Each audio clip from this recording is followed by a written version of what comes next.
তাই এই মুহূর্তে আমরা তার সকল সহপাঠীবৃন্দ এবং ছোট ভাই, ছোট বোন যারা আছি, আমাদের কিছু দাবি দাওয়া নিয়ে আপনাদের সামনে উপস্থিত হয়েছি।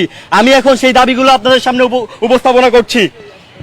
দাবি 1, অভিযুক্ত শিক্ষক সুদীপ চক্রবর্তী এবং উম্মেহানির বিষয়ে বিভাগকে দ্রুত স্পষ্ট অবস্থান নিশ্চিত করতে হবে।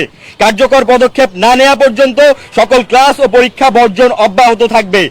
নৈতিক স্খলন ও আত্মহত্যায় প্ররোচনা দেওয়ার অভিযোগে সুদীপ চক্রবর্তীকে স্থায়ীভাবে ঢাকা বিশ্ববিদ্যালয় থেকে বহিষ্কার করতে হবে।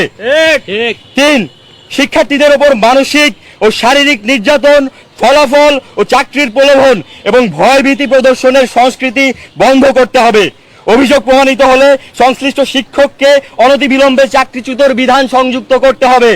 সম্মানিত উপস্থিতবৃন্দ, আপনারা অনেকেই জানেন আমাদের থিয়েটার অ্যান্ড পারফরমেন্স বিভাগ বিভাগ অন্যান্য বিভাগ বা ম্যাথমেটিক্স বিভাগের মতো আমাদের থিওরি পরীক্ষার উপর অনেক কিছু নির্ভর করে না।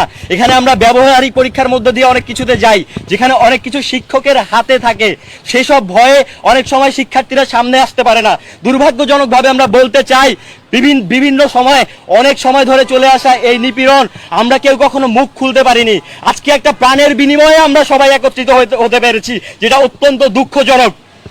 4, মিমোর পরিবারকে পরিচালনার দায়িত্বে রেখে আইনি প্রক্রিয়ার সম্পূর্ণ আর্থিক ব্যয়ভার বিশ্ববিদ্যালয় প্রশাসনকে গ্রহণ করতে হবে এবং মামলা প্রত্যাহারের কোনো চাপ যেন না আসে তা নিশ্চিত করতে হবে। 5, তদন্ত সাপেক্ষে উম্মেহানি সহ দোষীদের সর্বোচ্চ শাস্তি নিশ্চিত করতে হবে। 6, একাডেমিক কাজের বাইরে শিক্ষক শিক্ষার্থীর উভয় পক্ষ থেকে অযাচিত যোগাযোগ বন্ধ করতে হবে। প্রয়োজনীয় কার্যকর নীতিমালা প্রণয়ন ও প্রয়োগ এবং শিক্ষক মূল্যায়নের ক্ষেত্রে সর্বোচ্চ স্বচ্ছতা ও জবাবদিহিতা নিশ্চিত করতে হবে।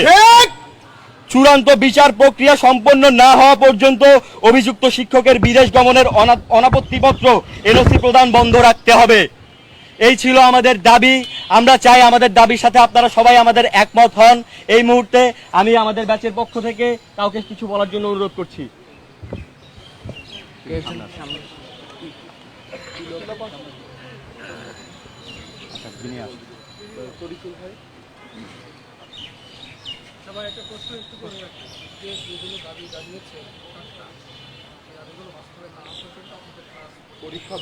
ক্লাস পরীক্ষা বন্ধ থাকবে।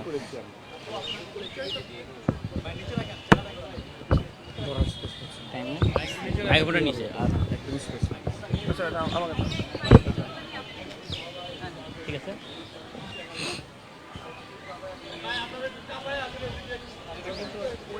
আচ্ছা, আমি জিনিয়া ইসলাম, আমি থিয়েটার অ্যান্ড পারফরমেন্স স্টাডিজ বিভাগের